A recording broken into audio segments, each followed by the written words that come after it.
Walo na lang kaadlaw sa dili pa ang Pasko, subsub na sa pagpangandam ang mga Sugbuanon aron pagkumpleto silang Christmas shopping list. Dinhi sa downtown Cebu, wag tuon na ang mga baligya sama sa Christmas decorations, mga regalo, mga pang Noche Buena ug uban pang mga kinahanglanon alang sa selebrasyon. Apan mipahimangno ang Bureau of Fire Protection sa publiko nga magmatngon sa pamaliton, ilabi na sa mga Christmas lights nga posibleng substandard ang kalidad, nga mao na hinuong posibleng hinungdan sa sunog. Make sure nga atong mapalit dunay ICC mark kon PS mark kon Philippine Standard mark para masuta gyud nato ang quality niini. Di ta mo patronize niya ng mga bartuhon kay nga mga series lights kay nagdako nga risgo sa usa ka sunog.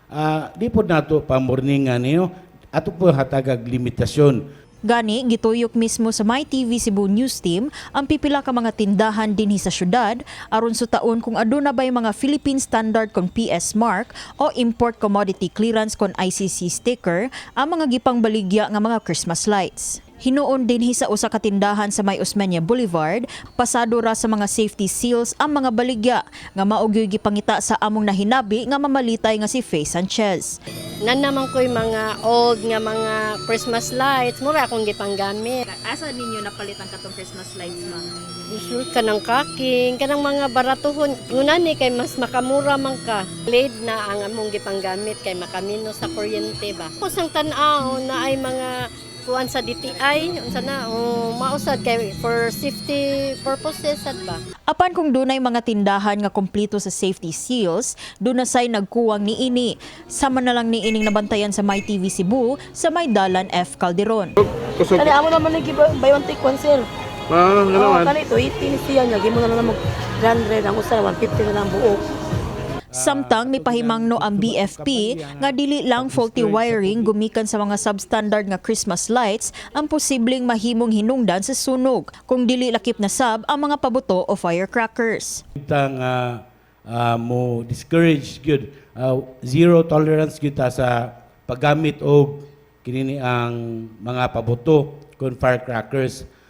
Gani ato ginang subsubat tong kampanya nga pag-discourage sa publiko. Apan matod sa Pag-asa, posibleng dili makapalabi og pabuto ang mga Sugbuanon karong Pasko o bag-ong tuig. Kay posibleng uwanon ang maong mga selebrasyon tungod sa ilang gi-monitor nga cloud cluster gawa sa Philippine Area of Responsibility.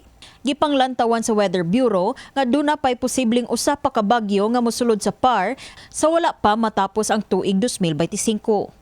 Monitoring the cloud clusters outside the Philippine Area of Responsibility niya naapod tay posible nga dunay musun nga low pressure area nga mahimong bagyo in the Philippine Area of Responsibility for the next 2 weeks. So continue to monitor and coordinate with the disaster managers, LGU. Pasalig ni Kiblat nga nagpadayon gihapon ang ilang pagmonitor sa mga low pressure areas nga posibleng mosulod sa PAR apan pahimangno sab niya sa publiko nga magbinantayon sa pagkuha og impormasyon kabahin sa kahimtang sa panahon aron kalikayan ang fake news ug misinformation. 15 to 21 there is a low likelihood na dunay musud nga tropical cyclone or bagyo. Low likelihood pa ang possibility nga mahimo siyang bagyo. And then, after that, 22 to 28, another forecast nga possible with low likelihood nga doon na sa musud nga tropical cyclone in the Philippine Area of Responsibility. Having said this, you are expecting a wet Christmas. Kini si Liza May Piñaranda, alang sa MyTV Cebu.